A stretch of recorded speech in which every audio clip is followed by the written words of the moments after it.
Lepo pozdravljeni. Energetske teme, predvsem v povezavi z oblikovanjem strategije za reševanje podnebne krize, zavzemajo pomembno mesto v razpravah, tako na strokovnih srečanjih, medijih in vsakdanjih pogovorih. Posavje je pomembna energetska regija, saj je tu proizvedene več kot tretjina v Sloveniji proizvedene električne energije. Danes bomo našo pogovorno oddajo namenili Nuklearni elektrarni Krško. O rezultatih septembra zaključenega gorivnega ciklusa in nedavno končanem remontu ter njenem stalnem tehnološkem posodabljanju, ki med drugim zagotavlja uspešnost njenega obratovanja in poslovanja. Z nami so Stane Rožman, predsednik uprave Nuklearne elektrarne Krško, Janko Cerjak, vodja projektnih sprememb, in Bojan Volarič, vodja projekta uvedbe suhega skladiščenja izrabljenega goriva. Lepo pozdravljeni in dobrodošli v našem studiu. Dober dan. Dober dan. Gospod Rožman, bi začela kar z vami. Pred koncem oktobra ste po 28. gorivnem oziroma po 28 dneh zaključili redni remont. Kaj ste opravili v tem času? Ja, izjemno smo zadovoljni s potekom letošnjega remonta. Končal se je v 28 dneh. Bistvene stvari, ki smo jih opravili, je seveda menjava goriva, kar pomeni, da smo zamenjali določeno število gorivnih elementov in na ta način vzpostavili energetski potencial, energijski potencial za naslednjih 18 mesecev obratovanja. To je prva pomembna tema. Druga je seveda iz obsega vzdrževanja, predvsem preventivnega vzdrževanja najrazličnejše opreme, tako mehanske opreme, elektroopreme, merilno-regulacijske opreme, preverjanje integritete materialov in struktur. To sodi nekako v obseg vseh remontov in ta obseg je velik. So tudi določeni specifični projekti, ki so se izvedli z naslova vzdrževanja opreme, ki niso tako vsakdanji. Med te sodi recimo kemično čiščenje uparjalnikov, med te sodijo določeni 10-letni inspekcijski pregledi zvarov primarnega kroga. Tako da to so v glavnem vzdrževalni obsegi, no pomemben obseg je pa seveda tehnološka nadgradnja. Tako da v letošnjem letu je potekalo nekaj pomembnih projektov iz naslova nadgradnje varnosti. Vsi so bili uspešno izvedeni v načrtovanem obsegu in vsebini. Tako da v ta obseg bi mogoče izpostavil predvsem drugo fazo tehnološke nadgradnje, ki poteka zelo intenzivno. Letos je bila dokončno vzpostavljena tako zvana alternativna kontrolna soba za primer nerazpoložljivosti osnovne primarne kontrolne sobe za nadzor in krmiljenje pomembnih sistemov. V ta obseg sodi seveda tudi določene alternativne variante hlajenja reaktorskega kompleksa oziroma reaktorja in zadrževalnega hrama v primerih, da oprema, ki je sedaj projektirana in v funkciji, ni razpoložljiva. Tako da to je v glavnem ta obseg, ki se nanaša na tehnološko nadgradnjo iz naslova varnosti obratovanja. Bilo je še nekaj pomembnih zamenjav na sekundarni strani, kot je zamenjava enega od energetskih transformatorjev, potem določene sanacije na parovodih. Tako da to so bili obsegi, zelo obsežni, zahtevna gradbišča, vendar zelo uspešno izvedena v načrtovanih časovnih rokih in v načrtovanih vsebinah. Kateri so bili torej največji izzivi in kakšen pristop ste izbrali pri tokratnem remontu? Torej, največji izzivi so vedno dobra priprava in organizacija vseh del. Treba vedeti, da gre v remontu za številne na tisoče aktivnosti, tako da Izziv je, kako vse te aktivnosti resnično dobro pripraviti v smislu organizacije dela, v smislu usposobljenosti ekip, ki oddelajo vsak svoj segment, v smislu zagotavljanja ustreznih potrebnih materialov in orodij, organizacija delovišč. To je izziv, ki poteka skozi 18-mesečno obdobje in se izkaže za uspešnega ali neuspešnega, ko se vrši izvedba. No? Naša izvedba je potrdila, da so bile te priprave odlično izvedene. Izziv, ki je vedno bolj prisoten, je zagotavljanje kvalitetnih in stalnih kadrov na strani podizvajalcev in izvajalcev. Vedno bolj se kaže pereča problematika razpoložljivosti različnih profilov, se pravi delovne sile, glede na to, da so trgi odprti v Evropi in da se s tem soočamo, ne samo mi, verjetno tudi druge branže v industriji, tako da to je drugi resni izziv, ki je bil tudi letos seveda zelo prisoten. Vrniva se še v čas Nuklearne elektrarne Krško pred remontom, ko ste pred zaključkom ciklusa dejali, da elektrarna znova potrjuje visoko zanesljivost in predvidljivost svojega delovanja. Kako lahko to potrdite s kazalci? Lahko še enkrat ponovim, da je bilo leto 2019 za nas res zmagovito leto v vseh vidikih. Z vidika stabilnosti obratovanja. Obratovali smo vse skozi praktično brez prekinitve, na polni zmogljivosti. Nismo imeli nekih resnih odpovedi opreme. Bilo je uspešno z vidika ekonomske učinkovitosti. Poslovali smo znotraj načrtovanih virov, ki so opredeljeni v gospodarskem načrtu za letošnje leto. Uspešni smo bili z vidika varovanja okolja. Nismo imeli seveda nikakršnih preseganj okoljskih omejitev. Bili smo daleč pod okoljskimi omejitvami, tako da je elektrarna še enkrat pokazala in izkazala, da je okolju prijazen vir in da ne pušča takšnih ali drugačnih negativnih vplivov. Nenazadnje imeli smo kar nekaj mednarodnih presoj v letu 2019. Še enkrat smo dosegli praktično najvišji rating v okviru presoj našega združenja Vano, kar nas uvršča v bistvu med prvih 10 elektrarn, ki obratujejo v Evropi. Tako da to so v glavnem ti uspehi, ki smo jih dosegli. Seveda, takšne rezultate je možno dosegati, če dosledno sledimo konceptu ali pa, če hočete, filozofiji stalnega napredka, stalnih izboljšav, da se nikoli ne zadovoljimo z doseženim stanjem, ampak iščemo rešitve za še boljšo izvedbo na vseh področjih. To je naša opredelitev, ki je nekako sestavni del naše varnostne kulture, ki jo gojimo. Seveda, izjemno pomembno vlogo odigrava celotna ekipa, celoten tim vseh zaposlenih. Imamo visoko kompetentno ekipo v najširšem smislu in tisto, kar je najpomembnejše, imamo res visoko zavzetost in pripadnost slehernega posameznika našim ciljem, našim zavezam in to je tisto, kar daje rezultat. Gospod Cerjak, ob poročanju o delovanju Nuklearne elektrarne Krško vsakič nizamo podatke o stalnem posodabljanju opreme in procesov. Med celotnim obratovanjem elektrarne ste izpeljali skoraj 1000 tehnoloških izboljšav oziroma posodobitev. Ob tem v zadnjih letih izpostavljate program nadgradnje varnosti, ki ste ga zaradi obsega in zahtevnosti razdelili na več faz. Lahko predstavite, prosim, te faze in kakšen je namen programa? Ja, res je. Tako kot je gospod Rožman že povedal, tehnološka nadgradnja je poleg rednega obratovanja in vzdrževanja elektrarne eden naših temeljnih vidikov glede dolgoročnosti obratovanja in vlaganja tako v varnostno nadgradnjo, kot tudi vlaganja v zanesljivost obratovanja. Omenjenih teh 1000 izboljšav je nek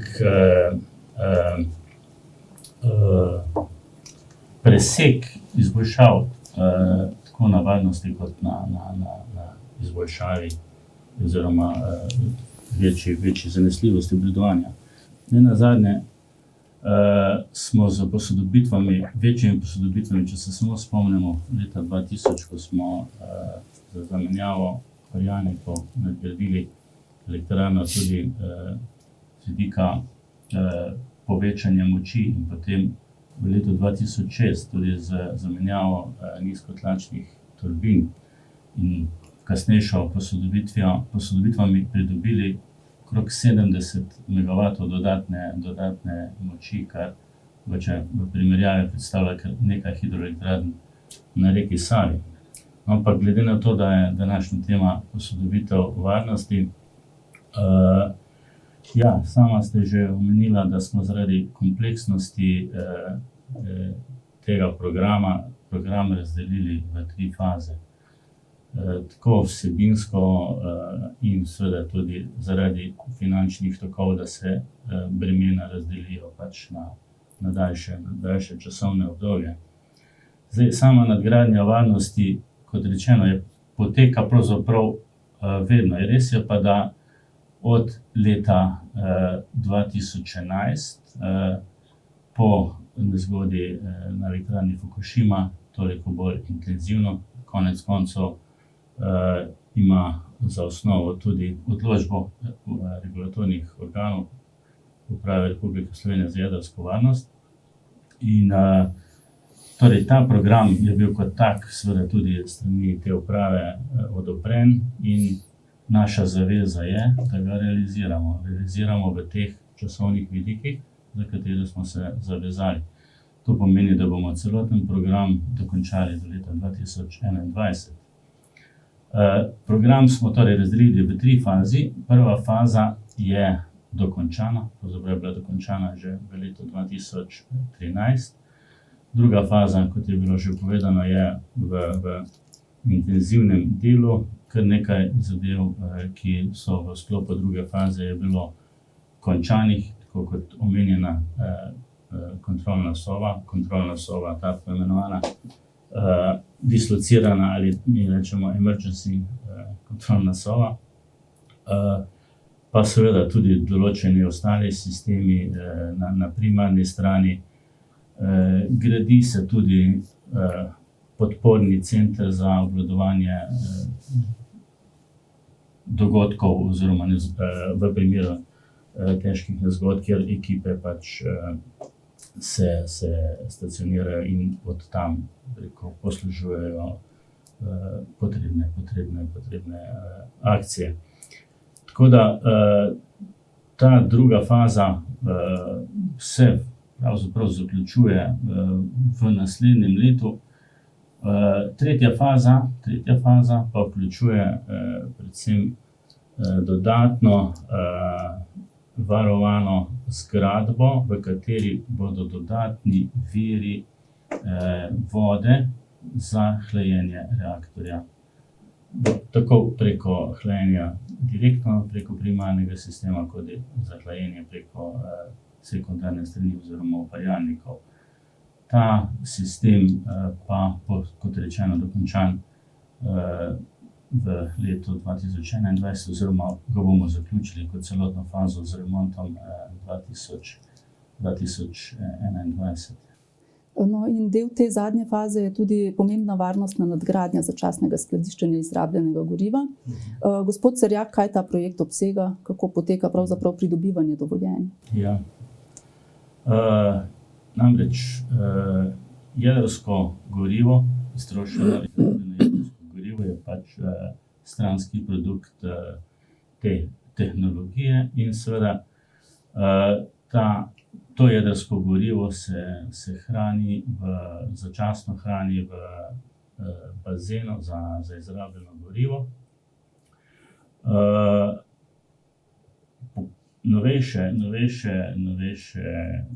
pač raziskave in izsledki so pokazali, da je varnejši način hranjenja takšnega goriva v tako imenovanih pasivnih vsebnikih, kjer za hlajenje tega goriva, ki ima pač to lastnost, da je še vedno določena zaustavna toplota v teh elementih, da se hladi pač na pasivni način, to se pravi z zrakom in ne potrebuje medija, kot ga potrebuje recimo dosedanji način. To je razširjen način hranjenja izrabljenega jedrskega goriva v svetu. Veliko projektov je bilo že narejenih, tako v Evropi, kot pa seveda tudi v Združenih državah. Glede na to, da pa je za sam koncept te zgradbe, o katerem bo kolega Volderič malo več povedal, umeščamo v prostor poleg seveda vsebnikov zgradbo, kjer bodo shranjeni ti vsebniki, in zgradbo umeščamo v prostor, glede na to, da pa umeščanje nove zgradbe v prostor zahteva tudi spremembo ureditvenega načrta Nuklearne elektrarne Krško, smo v tako imenovanem integralnem procesu pridobivanja gradbenega dovoljenja. Integralni proces pomeni, da pridobivamo gradbeno dovoljenje hkrati z okoljevarstvenim soglasjem. To je nova zakonodaja, ki je bila sprejeta novembra 2017, pač prinesla to na nek način prednost, čeprav mi kot investitor še vedno vidimo precej zamudne postopke, kakorkoli. Trenutno smo v fazi spreminjanja tega ureditvenega načrta.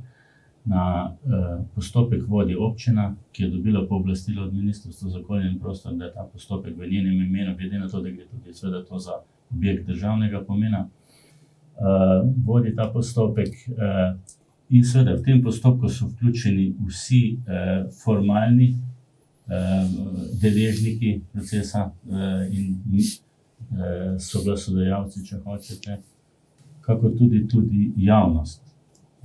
Ravno v tem tednu, v ponedeljek, smo tako imeli v Kulturnem domu javno obravnavo tega osnutka ureditvenega načrta in okoljskega poročila. Tako da računamo, da bomo postopek z sprejetjem teh dokumentov na občinskem svetu zaključili v marcu naslednje leto in potem podali vlogo za gradbeno dovoljenje, katerega računamo, da bomo prijeli nekje v poletnih mesecih oziroma v avgustu naslednjega leta, da bi lahko ta projekt pravočasno tudi pripeljali do konca. Gospod Volderič, vi ste vodja projekta uvedbega skladiščenja izrabljenega goriva. Nam predstavite njegov obseg in izbrano tehnologijo. NEK se je na osnovi mednarodnega razpisa odločil za podpis pogodbe z ameriškim podjetjem Holtec, ki je vodilno svetovno podjetje pri ponujanju takšne tehnologije. Izbrana je tehnologija skladiščenja izrabljenega jedrskega goriva v pokončnem položaju na betonski plošči in vse skupaj je to shranjeno v posebni zgradbi za skladiščenje suhega goriva. Ta tehnologija je tako imenovana pasivna tehnologija, kar pomeni, da za hlajenje izrabljenega goriva ne potrebujemo nobenega aktivnega medija, nobenega ventilatorja ali elektromotorja, temveč se hladi popolnoma z naravno cirkulacijo. Izrabljeni gorivni elementi se nahajajo v vsebniku in to je shranjenih 37 elementov v vsakem vsebniku. V vsebniku se nahaja helij, ki je tudi prenosni medij toplote napram okolici, se pravi okrog vsebnika kroži zrak, ki potem potuje mimo površine vsebnika in hladi vsebnik.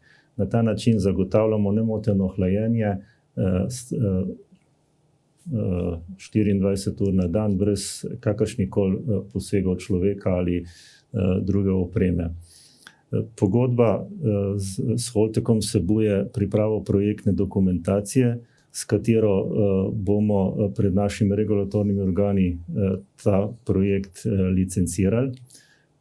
Izdelavo opreme, s katero bomo prenesli izrabljeno gorivo iz bazena za izrabljeno gorivo, ki se danes nahaja že v elektrarni, do nove zgradbe za suho skladišče, izdelavo in dobavo osebnikov in betonskih plaščev za to skladiščenje, izgradnjo zgradbe za suho skladiščenje in pa izvedbo 2 kampanj, s katerimi bomo prenesli približno 50% izrabljenih gorivnih elementov, ki so v celotni dobi, življenjski dobi elektrarne, se uskladičili v bazenu.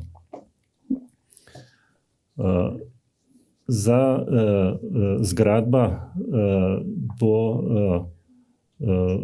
narejena v skladu z najvišjimi zahtevami, tako z področja seizmike, kakor tudi z področja vseh vplivov, ki jih lahko taka zgradba ima na tem področju. To govorimo o poplavah, o dežju, nevihtah. Prav tako bo zgradba bila predmet pregleda in stalnega nadzora Mednarodne organizacije za nadzor jedrskega goriva, to je IAEA iz Dunaja, ki bo imela na celotni poti od obstoječe zgradbe za gorivo do novega skladišča za izrabljeno gorivo kamere, s katerimi bo neodvisno nadzirala potovanje in potem kasneje skladiščenje teh gorivnih elementov. Celoten proces skladiščenja je narejen na način, oziroma tudi proces prenašanja gorivnih elementov iz bazena do skladiščnega prostora je narejen na način, da čim manj vpliva in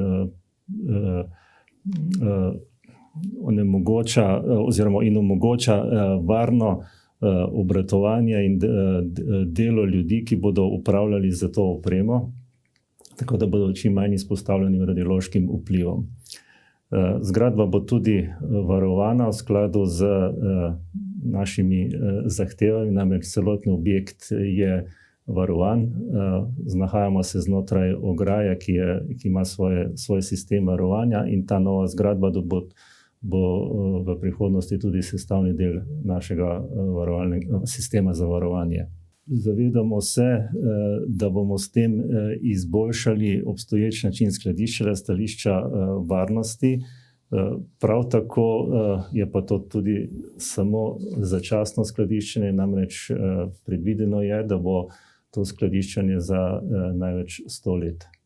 Za lažje razumevanje predlagam, da si pomagamo z animacijo, ki prikazuje prenos vsebnika v zgradbo za suho skladiščenje. Na predstavljeni animaciji vidimo pot vsebnika iz zgradbe za izrabljeno gorivo v zgradbo za suho skladišče. Vsebnik se nahaja v transfernem kontejnerju, ki služi za prevoz vsebnika iz zgradbe za gorivo do suhega skladišča. V prekladalnem prostoru se vsebnik preloži iz transfernega zaboja v skladiščni zabojnik. To je kontejner, ki je narejen iz kovinskega plašča in obložen z debelo betonsko ploščo, ki služi kot mehanska zaščita in istočasno kot radiološka zaščita. Prestavitev iz transfernega kontejnerja v skladiščni zabojnik se izvede v za to posebni izdelani odprtini, ki se nahaja v delu prekladalnega prostora zgradbe za suho skladišče. Celoten proces prestavljanja izrabljenih gorivnih elementov iz bazena v suho skladišče bo trajal približno teden dni.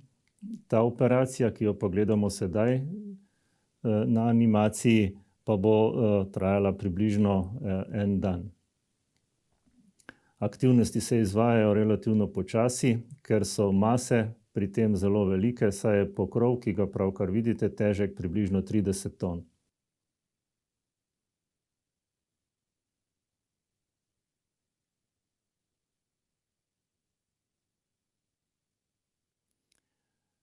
Za delo z izrabljenim gorivom se uporablja posebno dvigalo, ki je dizajnirano na način, da prenese vse potresne obtežbe, ki so posebej določene za jedrski objekt v Krškem.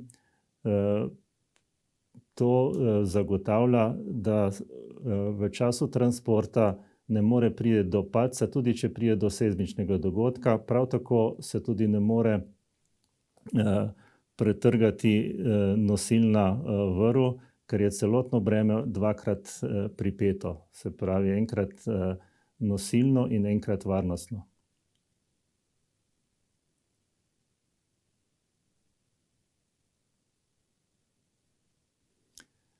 Ko je vsebnik shranjen v betonski oblogi, ga posebno transportno dvigalo prepelje na njegovo pozicijo v skladiščnem prostoru. V skladiščnem prostoru se nahaja 70 pozicij za 70 vsebnikov. Vsak vsebnik je pritrjen na betonsko ploščo z 8 sidernimi vijaki, ki zagotavljajo popolno varnost proti najvišjim seizmičnim dogodkom, tako da se v nobenem primeru ta betonski vsebnik ne more prevrniti. Gospod Rožman, avgusta vas je obiskal premier Šarec, ki si je ogledal elektrarno in je izrazil naklonjenost do izgradnje drugega bloka. Kako pa sicer ocenjujete splošno politično voljo za projekt jedrske elektrarne Krško 2 ter odnos javnosti do tega vprašanja? Stališče predsednika vlade je vsekakor za nas pomembno in za nosilce projekta eventualnega drugega bloka, ki je Gen energija. Prvi odzivi politike so bili pozitivni. Imeli smo priliko videti to na nacionalni televiziji, kjer so se vsi predstavniki strank izjasnili glede tega. Seveda pa to še ne pomeni konec zgodbe oziroma konec političnega odločanja. Težko je napovedovati in špekulirati, kako se bo politika pozicionirala v nadaljnjih postopkih, vendar mi smo optimisti glede tega. In če dobite zeleno luč, koliko časa bodo trajale priprave na izgradnjo in koliko časa potem sama izgradnja? Torej, koliko časa bo preteklo od začetka priprav do zagona elektrarne? Mislim, da so nosilci projekta to že pojasnili in govorijo o 10-letnem obdobju, ki je potrebno od začetka, od sprejete odločitve do zaključka projekta. Tako da govorimo nekje o 10 letih. Gospod Rožman, vrniva se še k temi iz najave današnjega pogovora, nastajajoči strategiji prehoda Slovenije v nizkoogljičnost. Kakšne cilje naj si zastavimo oziroma kako bomo v prihodnje po vašem mnenju najlažje zagotovili zanesljivost elektroenergetskega sistema, sprejemljivo energetsko neodvisnost ter hkrati omogočili gospodarski razvoj in državljanom dostopno ceno električne energije? Ja, predvsem je pomembno, da načrtovalci tako podnebno-energetskega načrta kot energetskega koncepta Slovenije vzamejo izzive, ki so pred nami, predvsem okoljske izzive, izjemno zaresne. Ta poziv v bistvu je naslovljen na vse države, tudi na nas. Kar se nas tiče, nedavno v avgustu nekje je šel načrt, podnebno-energetski načrt. V izhodiščnih ciljih je pravilno postavljen. Na prvo mesto postavlja seveda okoljsko sprejemljivost, čim nižji ogljični odtis, ekonomsko učinkovitost seveda in pa zanesljivost oskrbe. To so temeljna izhodišča, ki jim ni kaj oporekati, so pravilna. Vendar že v naslednjem koraku ta isti dokument na nek način negira te cilje oziroma rešitve, ki se ponujajo, ne zagotavljajo uresničitev teh temeljnih ciljev, kajti predvideva se seveda povišanje odvisnosti dobave električne energije oziroma povečana energetska odvisnost, sigurno tam 15 do 25%. Predvideva se nadomeščanje jedrske energije z plinskimi enotami, kar seveda pomeni nadaljnje, bi rekel, povečevanje izpustov v okolje. Tako da posledično seveda tudi ekonomska učinkovitost oziroma cena električne energije za porabnike, kot tudi za industrijo, gospodarstvo, se s tem dviga. Tako da kakšna bo končna verzija dokumenta, bomo videli, vendar to so te ključne pripombe, ki jih vsak lahko hitro ugotovi, ki prelista ta načrt. Tako na tej točki tudi zaključujemo današnji pogovor. Spoštovani gosti, zahvaljujem se vam za obisk v studiu. Hvala vam. Hvala lepa. Vam, spoštovani gledalci, cenjene gledalke, pa le še hvala za pozornost in nasvidenje do prihodnjič.